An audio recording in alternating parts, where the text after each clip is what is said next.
어머니가 자녀를 소홀히 하게 만드는 것은 무엇이고, 낯선 사람이 어떻게 힘을 얻어 산산이 조각난 삶을 재건할 수 있을까? 운명일까? 연민일까? 아니면 훨씬 더 깊은 것일까? 이 강력한 이야기에서 우리는 가장 예상치 못한 곳에서 희망을 찾는 두 형제의 여정을 밝혀낼 것입니다. 시청 위치를 알려주시고 이와 같은 더 많은 가슴 따뜻하고 고무적인 이야기를 구독하세요.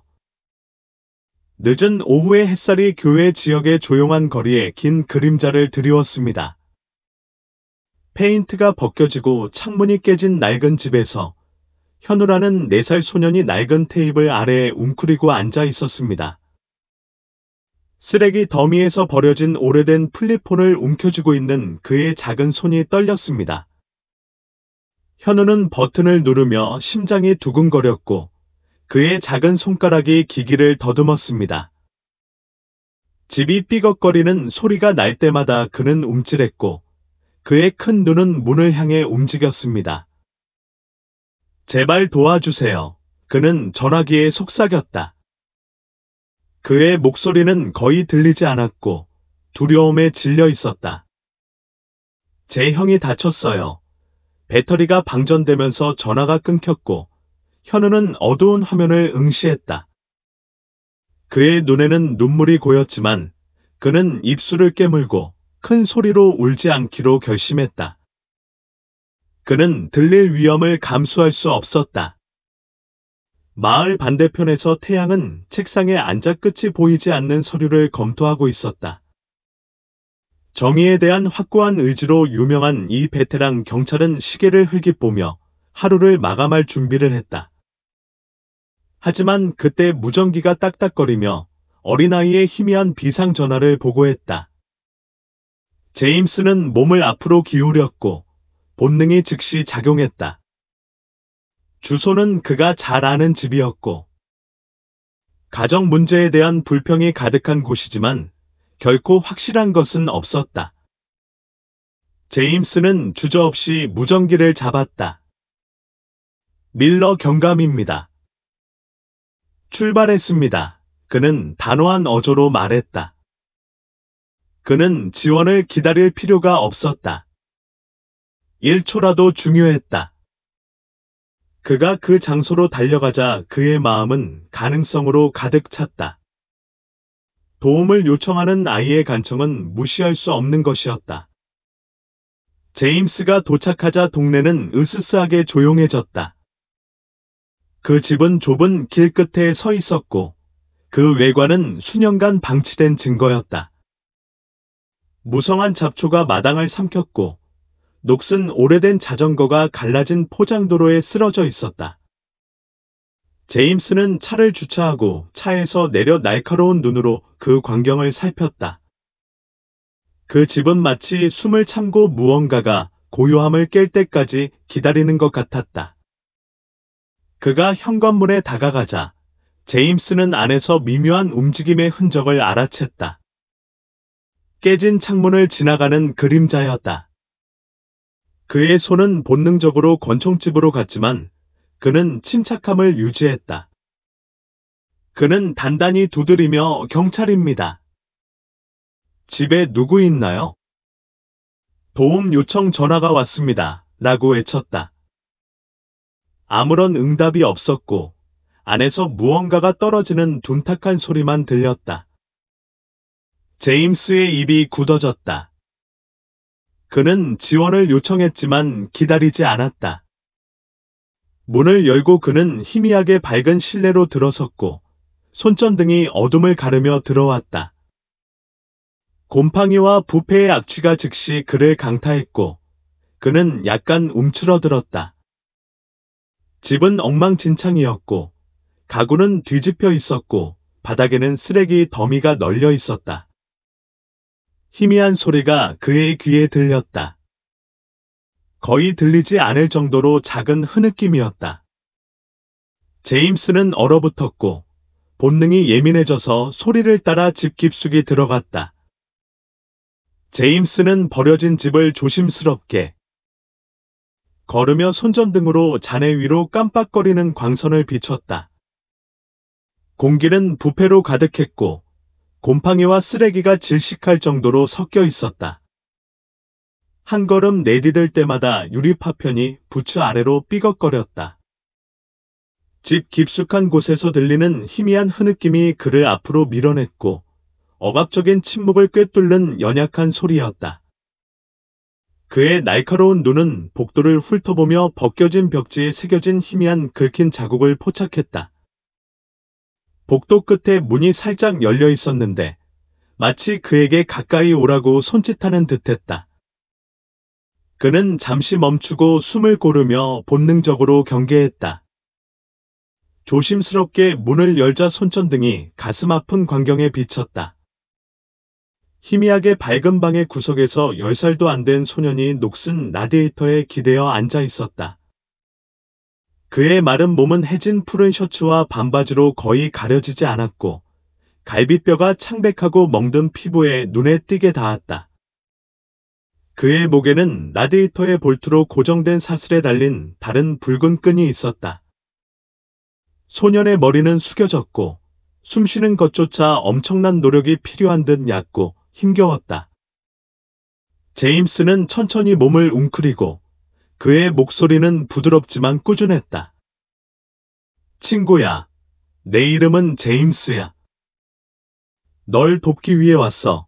그 소년은 약하게 몸을 꿈틀거리며 그의 텅 빈 눈이 제임스의 눈을 마주쳤다.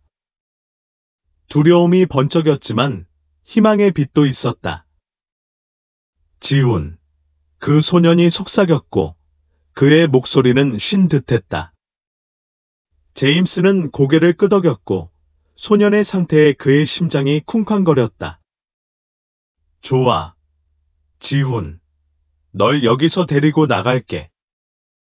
이제 너는 안전해. 제임스가 무전기를 잡자 지훈은 움찔하며 라디에이터에 기대어 섰다. 제임스는 재빨리 손을 내리고 달래는 어조로 말했다. 괜찮아, 지훈. 더 이상 아무도 널 다치게 하지 못할 거야. 그는 조심스럽게 사슬을 살펴보았고 소년의 목에 남겨진 분노에 찬 붉은 자국을 알아챘다. 지훈의 몸에 난 모든 멍과 상처는 그가 견뎌낸 고통을 말해주고 있었다. 희미한 콧물 소리가 제임스의 주위를 방 구석으로 이끌었다. 그는 얼어붙었고 손전등으로 문이 살짝 열린 나무 옷장을 비췄다. 데니, 그는 비상전화에서 들었던 이름을 기억하며 부드럽게 불렀다. 콧물 소리가 점점 커졌고 부드러운 딸꾹질이 그 사이사이에 끼어들었다. 제임스는 조심스럽게 다가가 옷장 앞에 무릎을 꿇었다. 그의 목소리는 여전히 차분했다. 괜찮아. 나와도 돼. 내가 도와줄게. 제임스는 천천히 문을 열었고 공처럼 웅크리고 있는 작은 소년이 나타났다. 4살도 안 된 그 아이는 낡은 봉제 동물을 가슴에 꼭 껴안았다. 그의 눈물 얼룩진 얼굴이 삐죽삐죽 튀어나왔고 눈은 공포에 질려 크게 뜨여 있었다. 날 다시 데려가지 마. 데니가 떨리는 목소리로 징징거렸다. 제임스의 가슴이 그 간청에 아팠다. 내가 널 다시 데려가려고 온 게 아니야. 그는 그를 안심시켰다. 부드럽게 말하며 손을 내밀었다. 여기서 널 꺼내려고 왔어. 너와 지훈이. 현우는 망설이다가 떨리는 손으로 내밀었다. 제임스는 조심스럽게 그를 움켜쥐며 그의 작은 몸의 연약함을 느꼈다. 그는 지훈에게 돌아섰고 지훈은 안도감과 두려움이 뒤섞인 표정으로 그들을 바라보았다. 두 분 다 안전한 곳으로 데려갈게요. 제임스가 단호하게 말했다. 다시는 아무도 너를 다치게 하지 못할 거야. 제임스는 부드럽게 현우를 팔에 안고 조정했고 소년의 머리는 약하게 그의 어깨에 기대 있었다. 그는 지훈에게로 돌아서면서 손전등이 어두워진 방을 비추었다. 나이 많은 소년이 움직이기 시작했고 그의 연약한 몸은 피로와 두려움이 뒤섞여 떨리고 있었다. 제임스가 그 옆에 무릎을 꿇고 부드럽고 안심시키는 목소리로 말했다. 널 옮겨야 해, 지훈아. 조금 아플지도 몰라. 조심할게. 알았지? 지훈은 망설이며 마치 누군가가 난입할 것을 기대하듯 문을 바라보았다. 마침내 그는 간신히 알아볼 수 있을 정도로 작게 고개를 끄덕였다.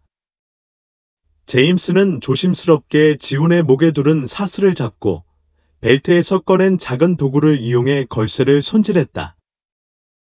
금속은 낡고 녹이 슬었지만 마치 소년을 영원히 묶어두기 위해 고안된 것처럼 단단히 고정되어 있었다. 제임스는 단호한 노력으로 마침내 걸쇠를 열었다. 사슬이 떨어지자 지훈은 희미하게 안도의 한숨을 쉬었다. 잘하고 있어. 제임스가 지훈을 안정시키며 일어나려고 했다.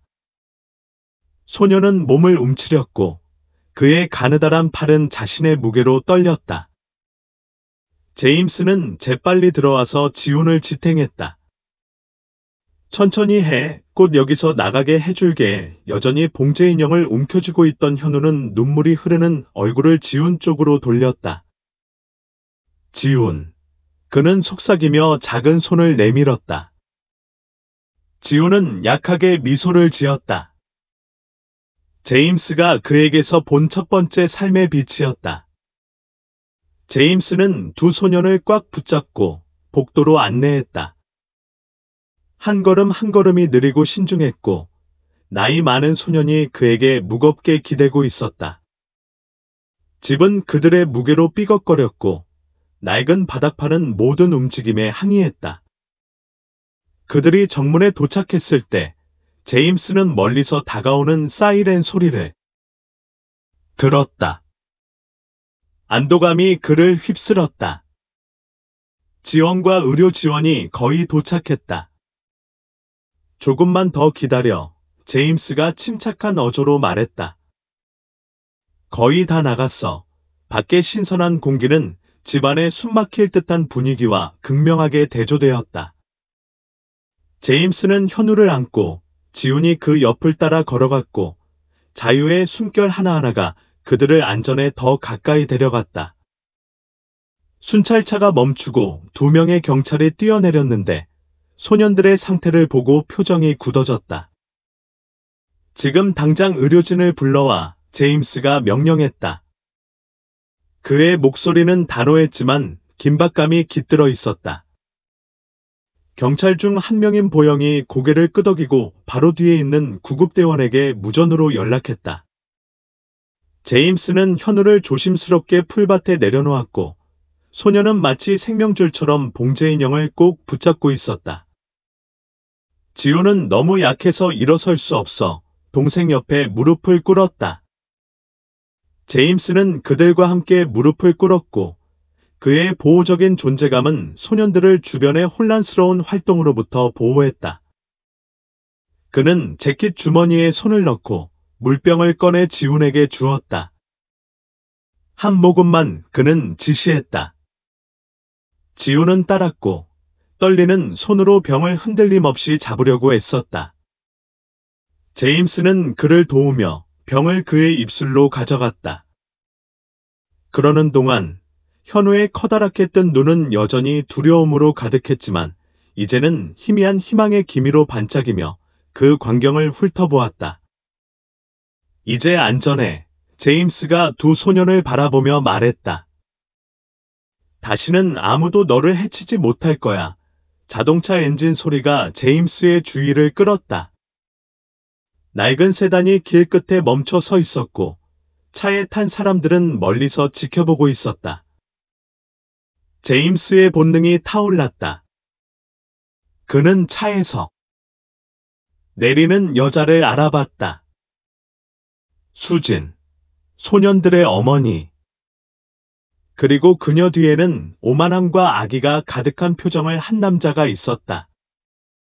수진이 차에서 내리자 제임스의 턱이 꽉 다물어졌고 그녀의 흐트러진 몸매는 전혀 뉘우침이 없었다. 그녀의 시선은 날카롭고 차가운 공기가 그녀 뒤에서 제임스 근처에 웅크리고 있던 지훈과 현우에게 닿자 무시했다. 석진이 거만하게 나가며 그의 미소는 거만함을 발산했다. 그의 눈은 소년들을 향해 움직였다가 경멸하는 표정으로 제임스에게 고정되었다. 세라가 팔짱을 끼고 비웃었다. 내 아들들이 빛나는 갑옷을 입은 기사를 찾은 모양이군. 지훈은 그녀의 목소리에 묻은 독에 움찔하며 제임스에게 더 가까이 다가갔다. 현우는 부드럽게 징징거리며 떨리는 손으로 봉제동물을 움켜쥐었다. 제임스는 침착함을 유지했고 그의 보호적인 자세는 다시는 그들에게 해를 끼치지 않겠다는 조용한 선언이었다. 당신은 물러서야 해. 그는 단호하게 말했다. 이 소년들은 당신이 그들에게 가한 것보다 더 나은 것을 받을 자격이 있어. 세라는 비웃으며 손을 흔들며 무시했다. 나아졌어. 넌 아무것도 모르잖아. 그들을 키우는 건 쉬운 일이 아니야. 그들은 그저 문제일 뿐이야. 그녀의 말이 칼날처럼 공기를 가르며 지훈의 이미 연약한 침착함이 흔들렸다. 카일이 앞으로 나서서 그의 태연한 태도는 위협으로 가득했다. 그녀가 맞아. 그들은 못된 놈들이야. 항상 징징거리고 항상 방해가 돼 그들을 데려가는 게 해결책이라고 생각해. 시간 낭비야. 제임스의 인내심이 터졌다. 뒤돌아서서 손을 등 뒤로 하고 그는 강철 같은 어조로 명령했다. 두 사람 다 아동학대, 방치 혐의로 체포됐어. 카일의 미소가 흔들렸지만 그는 재빨리 회복하며 조롱조로 웃었다. 체포.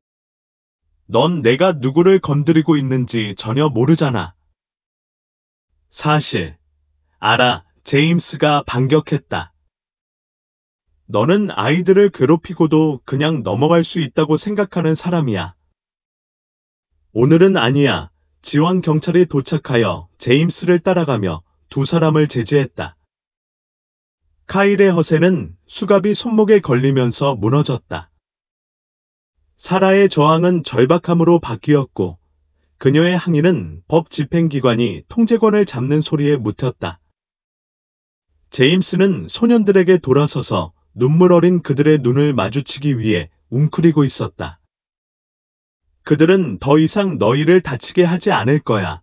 그는 부드럽게 말했다. 현우는 코를 훌쩍이며 작은 손으로 제임스의 팔을 잡았다. 우리와 함께 있을 거야.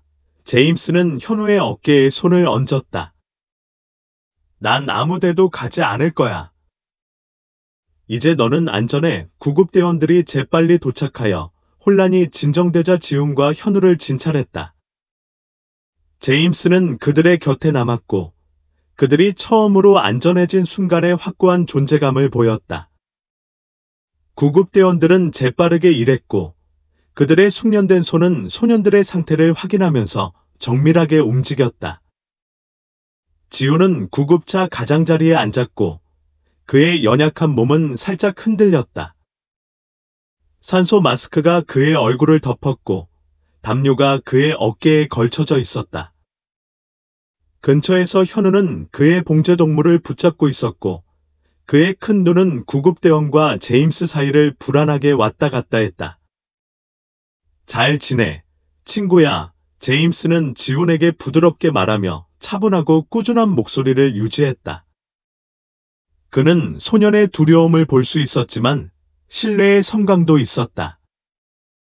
그는 그것을 키우기로 결심했다. 그들은 그저 내가 괜찮은지 확인하고 있을 뿐이야. 내가 여기 있어.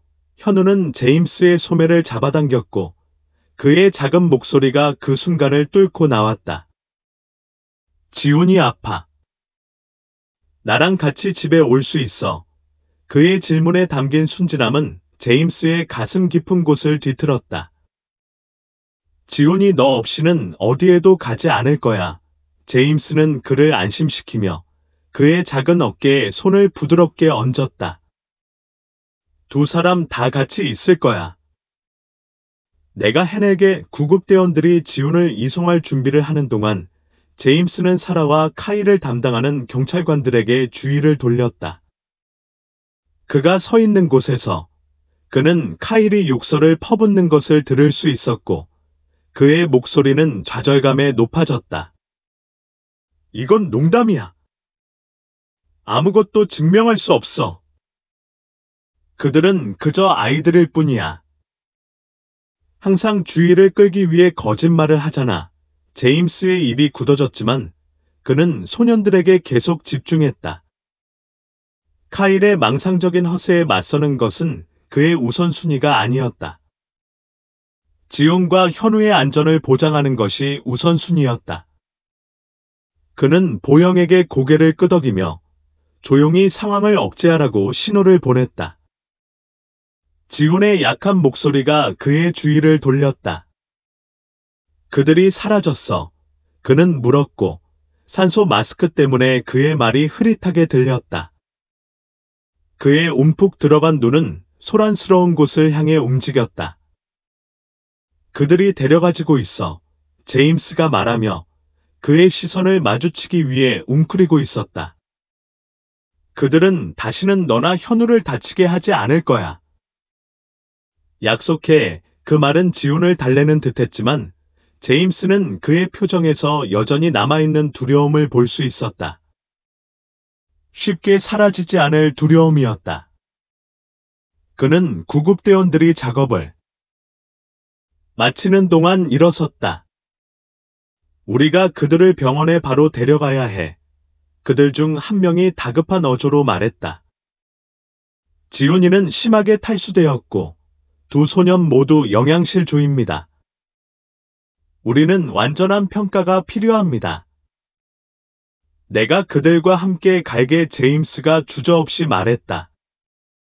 그의 존재는 소년들을 위한 것이 아니라 자신을 위한 것이었고 그들이 이 문제를 혼자 겪게 하지 않겠다는 개인적인 맹세였다.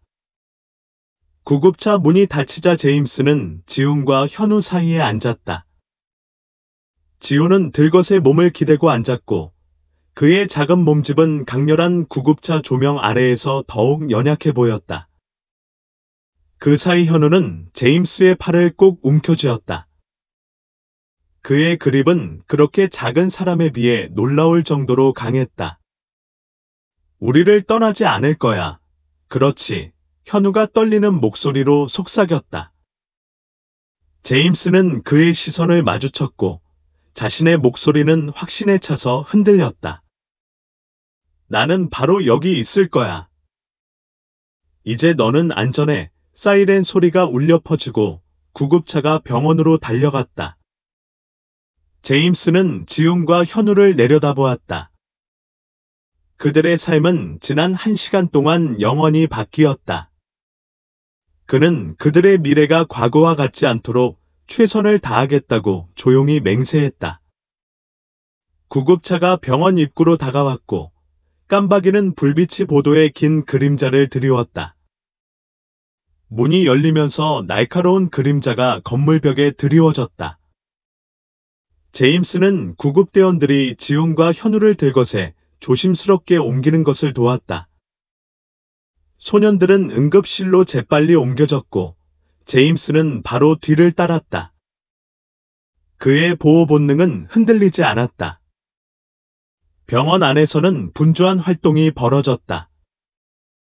간호사와 의사들이 소년들을 에워싸고 있었고 차분하면서도 긴박한 그들의 목소리가 공간을 채웠다. 지훈은 간호사가 그의 팔에 있는 정맥 주사를 조정하자 눈살을 찌푸렸지만 항의하지는 않았다. 그의 텅 빈 눈은 마치 안심을 구하듯 몇 분마다 제임스를 쳐다보았다. 반면 현우는 제임스의 손을 꽉 잡았는데 혼자 남겨지는 것에 대한 두려움이 드러났다. 이제 두 사람 다 좋은 손에 맡겨졌어요. 제임스가 현우 옆에 무릎을 꿇고 부드럽게 말했다. 이 사람들은 당신이 나아지도록 돕기 위해 여기 있는 거예요. 현우는 주저하며 고개를 끄덕였지만 그의 넓은 눈은 지훈을 떠나지 않았다. 지훈이는 괜찮을까요? 그는 속삭였다. 제임스는 현우의 어깨에 단단하지만 위로하는 손을 얹었다. 그는 당신처럼 강해요. 괜찮을 거예요. 간호사가 다가왔고 그녀의 표정은 전문적이면서도 친절했다. 밀러 과장님, 우리는 그들을 데려가서 전체적인 평가를 받아야 합니다. 근처에 계시는 건 괜찮지만 지금은 우리가 처리하도록 내버려 두는 게 좋을 것 같아요. 제임스는 주저하며 소년들을 흘깃 보았다. 현우의 아랫입술이 떨렸다. 그는 제임스의 손을 꽉 잡으며 그의 작은 몸이 떨렸다. 지훈은 아무 말도 하지 않고 의사가 그의 가슴을 검사하는 동안 얕은 숨을 쉬었다. 제임스는 몸을 숙여 현우의 눈물 어린 시선을 마주쳤다. 바로 밖에 있을게, 친구야. 약속할게. 여기서는 안전할 거야. 현우는 망설이다가 마지못해 고개를 끄덕이며 제임스의 손을 놓았다. 지훈은 희미하게 고개를 끄덕여 인정했다. 더 이상은 지칠 대로 지쳐 있었다. 제임스는 의료진이 소년들을 별도의 방으로 옮기자 뒤로 물러섰다. 그들의 신뢰의 무게가 그의 가슴을 무겁게 누르고 있었다. 진찰실 밖에서 제임스는 벽에 기대어 서서 얼굴을 쓰다듬었다. 하루 종일 그를 북돋아주던 아드레날린이 사라지고 대신 분노와 죄책감이 뒤섞인 무거운 감정이 밀려왔다. 누가 이런 일이 일어나도록 내버려 둘 수 있을까? 그는 카일의 자만심 어린 얼굴, 소년들의 고통을 무시하는 그의 태연한 태도, 사라의 차가운 무관심을 생각했다. 그 이미지들이 그의 내면에 불을 지폈지만 그는 분노가 지금 지훈과 현우에게 도움이 되지 않을 거라는 걸 알았다. 그들에게 필요한 건 안정, 안전, 그리고 그들을 실망시키지 않을 누군가였다. 그의 생각은 손에 클립보드를 든 보영이 다가오면서 중단되었다. 용의자들은 기소됐어. 카일은 이미 떠들고 있지만 사라가 별로 말하지 않았어. 부끄러워하는 듯해. 좋아, 제임스가 긴장된 목소리로 대답했다. 그들은 저지른 일에 대한 대가를 치르게 될 거야. 켈리는 고개를 끄덕였다. 그럼 남자애들은 어떻게 지내? 그들은 싸움꾼이야. 제임스가 시험실 문을 쳐다보며 말했다. 하지만 시간이 걸릴 거야. 제임스는 시간과 그들을 위해 매 단계마다 싸울 사람이 필요하다고 생각했다. 그는 조용히 그 사람이 되겠다고 맹세했다.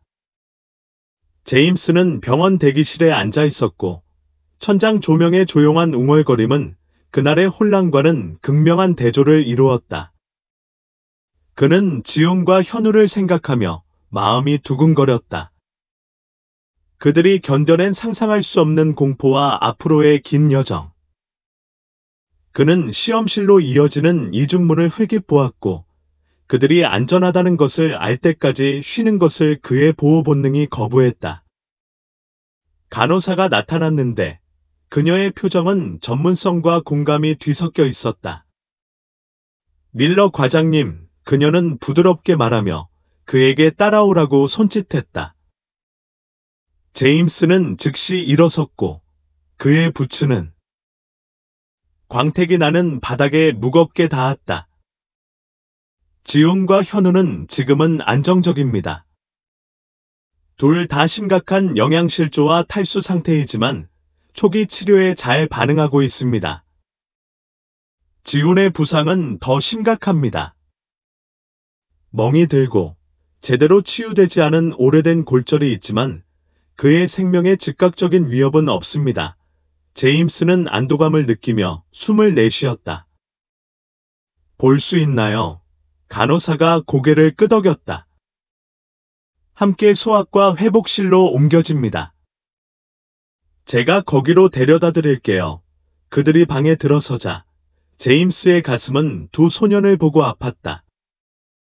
지우는 병원 침대에 누워 있었고 배경에서 부드럽게 삐 소리가 나는 모니터에 연결되어 있었다. 그의 창백한 얼굴은 작은 침대의 그 옆에 앉아있는 현우를 향해 돌아섰고 그의 작은 손은 지훈의 팔에 보호하듯 얹어 있었다. 지쳐 있었지만 그들 사이에는 말하지 않은 유대감이 있었고 가장 어두운 순간을 견뎌낼 수 있도록 해준 공유된 회복력이 있었다. 야, 얘들아, 제임스가 부드럽게 말하며 다가왔다. 지훈이 살짝 고개를 돌렸고 피곤한 눈이 밝아져 제임스를 알아봤다는 것을 보여주었다. 현우의 얼굴이 밝아졌고 그는 즉시 손을 내밀었다. 돌아왔구나, 현우가 말했다. 그의 목소리는 떨렸지만 안도감이 가득했다. 떠나지 않겠다고 했잖아. 제임스가 침대 사이에 웅크리고 앉아 대답했다. 기분이 어때? 지우는 대답하기 전에 망설였다. 그의 목소리는 약하지만 안정적이었다. 나아진 것 같아. 그의 시선은 현우에게로 옮겨갔다. 그도 괜찮지. 제임스가 단호하게 고개를 끄덕였다. 그는 이상해. 너희 둘 다 괜찮고 이제 안전해. 아무도 다시는 너를 다치게 하지 못할 거야. 현우가 몸을 앞으로 기울였고 그의 작은 목소리가 침묵을 깨고 나왔다. 어디로 갈까? 집에 가는 거야. 그 질문은 제임스에게 무거운 짐처럼 다가왔다. 그는 답이 간단하지 않다는 것을 알았지만 진실은 그에게 분명했다. 나랑 같이 가, 그는 말했다. 그의 목소리는 흔들리지 않고 확신에 차 있었다. 필요한 만큼 내가 거기에 있을게. 지훈의 눈이 살짝 커졌다. 정말 그럴 거야. 물론이지. 제임스가 두 사람을 바라보며 말했다. 우린 다 같이 알아낼 거야. 넌 충분히 겪었어. 누군가가 널 위해 일어설 때가 됐어. 지우는 처음으로 얼굴에 작은 미소를 지었다. 현우도 긴장을 풀었고 제임스의 손을 잡은 그의 손이 살짝 느슨해졌다. 제임스는 결의의 솟구침을 느꼈다. 그는 이 소년들을 구출하는 데 그치지 않았다. 그는 그들에게 삶을 재건할 기회를 주고 있었다. 그 다음 몇 시간 동안 제임스는 병원 직원들이 평가를 마치는 동안 지훈과 현우의 곁에 있었다. 신체적 허약함에도 불구하고 소년들은 제임스의 꾸준한 존재감에 안도하기 시작했다. 간호사들이 왔다 갔다 하며 생명징후를 체크하고 수액을 투여했지만 지훈의 시선은 종종 제임스에게로 돌아갔다. 그가 혼자가 아니라는 조용한 안심이었다. 여전히 봉제동물을 움켜쥐고 있는 현우는 지훈의 침대에 기대어 섰다. 그의 작은 목소리가 고요함을 깨뜨렸다. 이제 우리에게 무슨 일이 일어날까? 제임스는 의자에 기대어 팔꿈치를 무릎에 얹고 자신의 말을 생각했다. 지금은 쉬고 나아질 거야. 그게 가장 중요한 일이야. 그 후에 우리가 함께 모든 것을 알아낼 거야. 지훈은 살짝 눈살을 찌푸리고 생각에 잠긴 듯 눈썹을 찌푸렸다. 그들이 우리를 다시 데려가려고 하면 어떻게? 엄마. 그는 말을 더듬으며 카일의 이름을 말할 수 없었다. 제임스의 표정이 굳어졌지만 그는 목소리를 차분하게 유지했다. 그럴 리가 없어. 내가 확실히 했어. 그들이 한 일은 잘못되었고 그들은 그에 따른 결과를 감수해야 해. 더 이상 그들에 대해 걱정할 필요가 없어. 그의 어조에 담긴 확신은 지훈을 편안하게 하는 듯했지만 그의 피곤한 눈에는 의심의 그림자가 남아 있었다. 현우는 다시 제임스의 손을 잡고 꽉 잡았다. 떠나지 않을 거야. 그렇지. 난 아무데도 가지 않을 거야. 제임스가 단호하게 말했다. 내 말 믿어. 방문이 열리고 보영이 들어섰다. 그녀의 표정은 전문적이었지만 따뜻했다. 그녀는 제임스에게 짧게 고개를 끄덕인 후 현우의 침대 옆에 무릎을 꿇었다. 안녕, 챔피언, 그녀가 부드럽게 말했다. 저는 보영입니다. 기분이 어때요? 현우는 잠시 그녀를 응시한 후, 좋아요.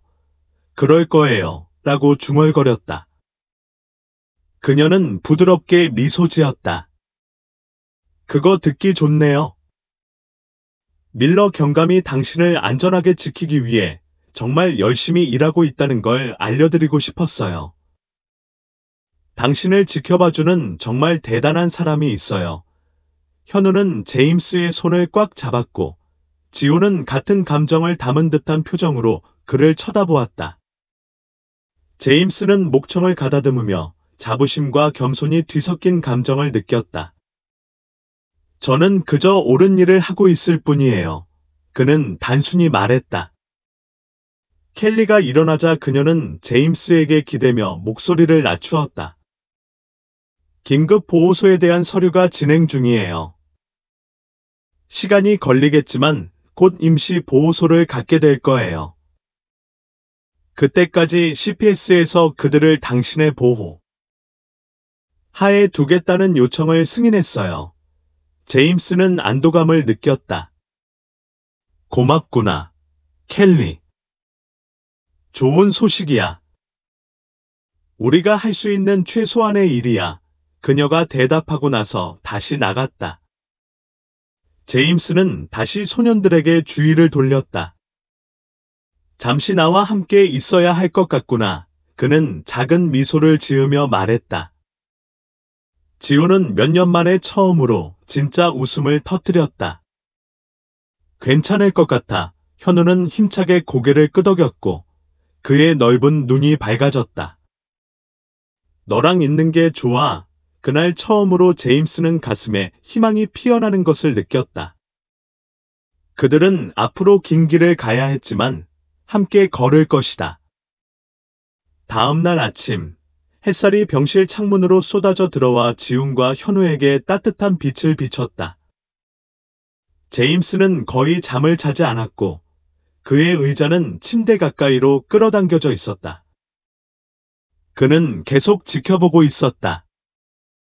지훈이 먼저 몸을 움직이며 멍하니 눈을 깜빡이다가 고개를 돌려 제임스가 아직 거기에 있는 것을 보았다. 당신은 머물렀어요.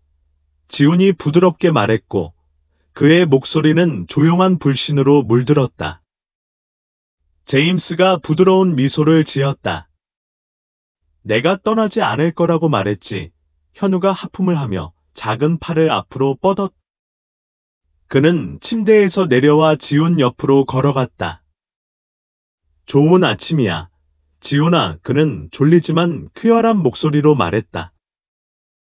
잘 잤어. 지훈이 약하게 고개를 끄덕였다. 오랜만에 잘 잤어. 그 순간은 보기 드문 평온함을 가져다 주었지만 제임스는 회복이 시작에 불과하다는 것을 알고 있었다. 그는 의자에서 일어나서 등의 뻣뻣함을 풀고 간호사가 소식을 전하러 기다리고 있는 문으로 걸어갔다. 안정적이야. 그녀가 낙관적인 어조로 말했다. 지훈의 부상은 치유되기까지 시간이 좀 걸릴 거야. 하지만 적절한 치료를 받으면 완쾌될 거야. 현우의 상태는 덜 심각하지만 여전히 영양실조에 시달리고 감정적으로 흔들리고 있어. 둘 다 주의 깊게 살펴봐야 해. 제임스가 고개를 끄덕였다. 필요한 건 뭐든 할게. 간호사는 주저하다가 그들도 상담이 필요할 거야. 그들이 겪은 일은 스스로 극복할 수 있는 일이 아니야. 라고 덧붙였다. 그들이 필요한 건 다 갖도록 할게. 제임스가 단호하게 대답했다. 그가 병실로 돌아왔을 때 지훈과 현우는 간호사들이 가져온 음식이 담긴 작은 쟁반을 나눠 먹으며 앉아 있었다. 오트밀과 주스 정도로 별것 아니었지만 소년들에게는 잔치처럼 보였다. 현우는 오트밀을 열심히 입에 넣었고 지훈은 여전히 손이 떨리며 더 천천히 먹었다. 이거 맛있어. 현우는 한 입 베어 물며 목소리를 흐릿하게 했다. 그렇지. 지훈은 고개를 끄덕이며 희미한 미소를 지었다. 그래. 좋아. 제임스는 의자를 더 가까이 끌어당겨 소년들이 교류하는 모습을 지켜보았다. 그들이 얼마나 서로에게 의지하고 있는지 분명했다. 힘든 일을 통해 형성된 유대감이었다. 그는 왜 그들이 혼자 미래를 마주하게 둘 수 없었는지 떠올렸다. 우리는 알아내야 할 게 많을 거야. 제임스가 잠시 후 부드러운 어조로 말했다. 하지만 너희 둘 다 혼자 하지 않을 거라는 걸 알아줬으면 해. 무슨 일이 있어도 내가 널 위해 여기 있을 거야. 지훈은 숟가락을 내려놓았고 표정은 진지했다. 왜 이러는 거야? 넌 우리를 전혀 모르잖아. 제임스가 몸을 앞으로 기울여 지훈의 눈을 마주쳤다. 아무도 너희 둘이 겪은 일을 겪지 않아야 하기 때문이야. 그리고 내가 너희에게 무슨 일이 일어날지 신경 쓰기 때문이야. 지훈은 오랫동안 지훈의 시선을 응시한 후 천천히 고개를 끄덕였다. 좋아, 그는 조용히 말했다. 현우는 눈을 크게 뜨고 올려다보았다. 이게 우리가 영원히 너와 함께할 수 있다는 뜻이야. 제임스가 부드럽게 미소 지으며 현우의 머리카락을 헝클어뜨렸다. 무슨 일이 있어도 항상 당신을 걱정하는 사람이 있다는 뜻이야. 한 걸음씩 나아가자. 알았지? 소년들은 고개를 끄덕였고 제임스에 대한 신뢰는 단어 하나하나마다 더욱 강해졌다. 그날 저녁 늦게 제임스는 지훈과 현우를 집으로 데려다 주었다. 소년들은 뒷좌석에 조용히 앉아 있었고 얼굴은 지쳐 창백했다. 현우는 봉제 인형을 꼭 껴안았고 지훈은 창밖을 바라보며 표정을 읽을 수 없었다. 여행은 차 엔진의 희미한 윙윙거리는 소리 외에는 조용했지만 제임스는 대화를 강요하지 않았다. 그는 모든 것을 처리할 시간이 필요하다는 것을 알고 있었다. 도착했을 때 제임스는 주차하고 소년들을 향해 돌아섰다. 여기가 내 집이야. 그는 부드럽게 말했다. 화려하지는 않지만 안전해. 지금은 여기가 너희들의 집이기도 해. 지훈은 천천히 고개를 끄덕였고 현우는 주저하며 봉제 인형을 더욱 꽉 움켜쥐었다. 우리가 여기 머물 수 있어. 현우가 물었습니다. 그의 목소리는 작았지만 희망적이었습니다. 물론이죠. 제임스가 대답하며 차 문을 열었습니다. 어서 안으로 들어가서 자리를 잡으세요. 집은 겸손했지만 따뜻했고 편안한 가구와 가족 사진이 벽에 늘어서 있었습니다. 제임스가 아이들을 거실로 안내했는데 부드러운 램프빛이 환영하는 빛을 비추고 있었습니다. 현우는 즉시 소파로 다가가 쿠션에 몸을 담갔습니다. 마치 이렇게 부드러운 곳에 앉은 적이 없었던 것처럼요. 지훈은 서서 조심조심 방을 살폈습니다. 뭐 먹을래? 제임스가 물으며 그들을 안심시키려고 했습니다. 샌드위치를 만들거나 피자를 주문할 수도 있어요. 피자에 대한 언급에 현우는 기운을 북돋웠습니다. 피자. 그가 물었고 그날 처음으로 얼굴이 밝아졌습니다. 제임스가 빙긋 웃었습니다. 피자예요. 전화드릴게요. 음식을 기다리는 동안 제임스는 담요와 베개를 가져와 거실에 놓았습니다. 오늘 밤 여기서 자도 돼, 그가 말했다. 무엇이 필요하면 내가 근처에 있을게. 마침내 지훈이 말을 꺼냈다. 그의 목소리는 망설였다. 왜 우리를 위해 이 모든 일을 하는 거야? 제임스가 잠시 말을 멈추고 지훈의 조심스러운 시선을 마주쳤다. 내가 그럴 만한 사람이니까. 그는 간단히 말했다. 어느 아이도 내가 겪은 일을 겪어서는 안 돼. 너는 오랫동안 강했어. 이제 내가 너를 도울 차례야. 지훈은 시선을 아래로 내리고 제임스가 건넨 담요의 가장자리를 손가락으로 비틀었다. 어떻게 느껴야 할지 모르겠어. 그냥 사람을 믿기가 어려워. 괜찮아, 제임스가 부드럽게 말했다. 당장 나를 믿을 필요는 없지만 무슨 일이 있어도 내가 여기 있을 거야. 너와 현우는 이제 안전해. 초인종 소리가 그 순간을 방해하며 피자가 도착했다는 신호를 보냈다. 현우는 벌떡 일어나 흥분이 전염되었다. 제임스는 상자를 커피 테이블로 가져왔고 세 사람은 함께 앉았다. 식사를 나누는 것은 평범함을 향한 작지만 중요한 한 걸음처럼 느껴졌다. 저녁이 길어지면서 현우는 소파에서 잠이 들었고 봉제 인형을 팔 아래에 끼고 있었다. 지훈은 깨어 있었고 피곤한 그의 눈은 가끔 제임스를 향해 움직였다. 고맙습니다. 그는 조용히 중얼거렸다. 제임스가 미소를 지었다. 고맙다고 말할 필요 없어요. 그냥 좀 쉬세요. 내일은 새로운 하루입니다.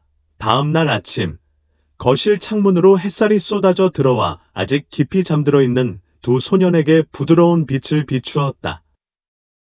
현우는 소파에 몸을 웅크리고 있었고 봉제 인형을 가슴에 꼭 껴안고 있었다. 지호는 바닥에 담요를 깔고 누워 있었고 숨은 꾸준하고 차분했다. 영원할 것만 같았던 시간 동안 처음으로 그들은 평화로워 보였다. 제임스는 문간에 서서 손에 커피 한 잔을 들고 그들을 지켜보고 있었다.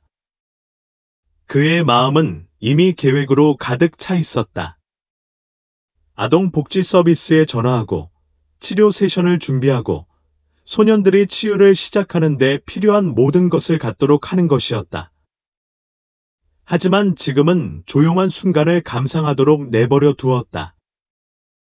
그것은 그들의 혼란스러운 삶에서 보기 드문 정상적인 모습이었다. 현우가 가장 먼저 몸을 움직였다. 그의 작은 몸은 담요 아래로 뻗어 있었다. 그는 졸린 듯 눈을 깜빡였고 그의 눈은 거의 즉시 제임스를 찾았다. 좋은 아침이야. 현우가 중얼거리며 눈을 비볐다. 아침이야. 친구야. 제임스가 미소를 지으며 대답했다. 아침을 만들었어. 배고프니? 현우는 열렬히 고개를 끄덕이고 소파에서 뛰어내려 제임스를 따라 주방으로 들어갔다. 계란과 토스트 냄새가 공기를 가득 채웠고 현우의 얼굴이 밝아졌다. 정말 좋은 냄새가 난다. 그는 외쳤다. 제임스는 현우 앞에 접시를 놓으며 빙긋 웃었다. 먹어. 아직 많이 남았어. 현우가 음식을 먹는 동안 지훈이 문간에 나타났고 그의 움직임은 더 느리고 더 조심스러웠다. 제임스는 그 소년의 주저함을 알아차리고 따뜻한 미소를 지었다. 좋은 아침이야, 지훈아. 배고프면 아침 식사가 있어. 지훈은 고개를 끄덕이기 전에 잠시 주저했다. 그는 현우 맞은편에 앉았고 그의 자세는 여전히 경계했지만 전날보다 덜 긴장했다. 그는 먹으면서 대화를 가볍게 유지하며 그들이 좋아하는 음식과 영화에 대해 물었다. 현우는 재빨리 대답했고 그의 흥분은 넘쳤고 지훈은 조용하지만 사려 깊은 대답을 했다. 아침 식사 후 제임스는 소년들을 데리고 작은 뒷마당으로 나갔다. 상쾌한 아침 공기가 소년들을 활력을 북돋아주는 듯했다. 특히 현우는 제임스가 차고에서 찾은 공을 쫓아다니며 뛰어다녔다. 지우는 처음에는 베란다에서 팔짱을 끼고 지켜보았지만 현우의 웃음소리가 마당을 가득 채우자 지훈도 결국 웃음에 동참했다. 그의 조심스러운 발걸음은 주저하는 미소로 바뀌었고 마침내 터져나오는 웃음으로 바뀌었다. 제임스는 뒤로 물러나 조용히 자부심을 느끼며 그들을 지켜보았다. 별것 아니었지만 시작이었다. 소년들은 그를 믿기 시작했고 그것이 모든 것을 의미했다. 하루가 지나면서 제임스는 지훈과 현우와 함께 앉아 미래에 대해 이야기했다. 도움을 줄 수 있는 사람들과 연락을 취했어. 그는 부드럽게 말했다. 필요한 보살핌을 받을 수 있을 거고 우리는 한 걸음씩 나아갈 거야. 지훈은 살짝 눈살을 찌푸렸다. 우리가 끌려가면 어떡해? 그들이 우리를 찾으면 어떡해? 그럴 리가 없어. 제임스가 그를 안심시켰다. 이제 너는 안전해. 내가 여기 있는 한 너한테 아무 일도 일어나지 않게 할 거야. 처음으로 지훈은 희망에 가까운 표정으로 제임스를 바라보았다. 그날 저녁, 제임스는 거실에 지훈과 현우와 함께 앉았다. 램프의 따뜻한 빛이 공간에 위안을 주는 빛을 비췄다. 그날은 길었지만 진전이 가득했다. 소년들의 치유를 향한 여정에서 기념비적인 작은 승리들이었다. 지훈은 더 편안해 보였고 그의 경계심이 완화되었고 현우는 어린아이 같은 호기심을 다시 찾기 시작했다. 오늘 두 분 다 정말 잘하셨어요. 제임스가 자랑스러운 미소를 지으며 앞으로 몸을 기울이며 말했다. 힘들다는 건 알지만 생각보다 강하셔요. 봉제인형 옆 소파에 웅크리고 있던 현우는 수줍게 웃으며 올려다보았다. 이제 괜찮을 것 같아요. 제임스가 부드럽게 손을 내밀어 현우의 머리카락을 쓰다듬었다. 그렇게 생각하는 게 아니에요. 알아요. 여기서는 안전해요. 계속 안전할 수 있도록 할게요. 지훈은 망설이며 시선을 무릎으로 떨어뜨렸다. 그들이 돌아오면 어떡하지? 우리가 다시 떠나야 하면 어떡하지? 제임스는 흔들리지 않는 결의로 지훈의 걱정스러운 눈을 마주쳤다. 그들은 돌아오지 않을 거야. 그들은 구금 중이고 법은 그들이 저지른 일에 대해 책임을 묻게 될 거야. 그들이 그랬어. 아무도 널 데려가지 못해. 지금도, 앞으로도. 여기는 내가 필요로 하는 한 내 집이야. 지훈은 제임스의 말을 조심스럽게 처리하는 듯했고 얼굴에는 신뢰의 빛이 번쩍였다. 좋아요. 그는 조용히 말했고 그의 목소리에는 희망이 어려 있었다. 그날 저녁은 웃음과 가벼운 대화로 지나갔다. 제임스는 자신의 과거 이야기를 들려주었다. 신입 경찰로서의 재밌는 순간, 현우가 통제불능적으로 킥킥 웃게 만든 서투른 실수들. 지훈조차도 미소를 지었고 그의 조심스러운 벽은 천천히 낮아지기 시작했다. 완벽한 순간은 아니었지만 한 걸음 나아간 것이었고 더 나은 날이 가능하다는 것을 상기시켜 주었다.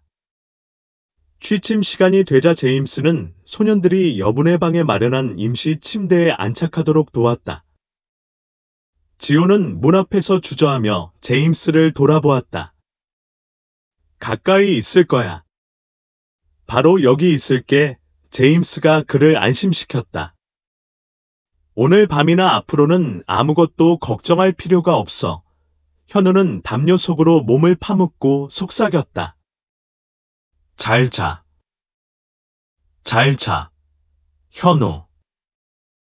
잘 자. 지훈 제임스가 부드럽고 꾸준한 목소리로 대답했다. 소년들이 잠이 들자 제임스는 거실로 돌아와 조용히 생각에 잠겼다. 하루의 무게는 무거웠지만 희망도 마찬가지였다. 이 소년들은 상상할 수 없는 고통을 견뎌냈지만 여전히 신뢰하고 더 나은 것을 바라는 용기가 있었다. 제임스는 쉽지 않을 거라는 걸 알았다. 좌절과 도전, 의심의 순간이 있을 것이다. 하지만 그는 또한 물러나지 않을 거라는 걸 알았다. 다음 날 아침, 팬케이크 냄새가 공기를 가득 채우며 현우와 지우는 침대에서 나왔다. 그들은 함께 테이블에 앉아 부드럽게 웃으며 먹었다. 그들을 지켜보면서 제임스는 깊은 목적의식을 느꼈다. 이것은 지훈과 현우에게 새로운 시작일 뿐만 아니라 그에게도 새로운 시작이었다. 그들은 더 이상 혼자가 아니었고, 그도 혼자가 아니었다.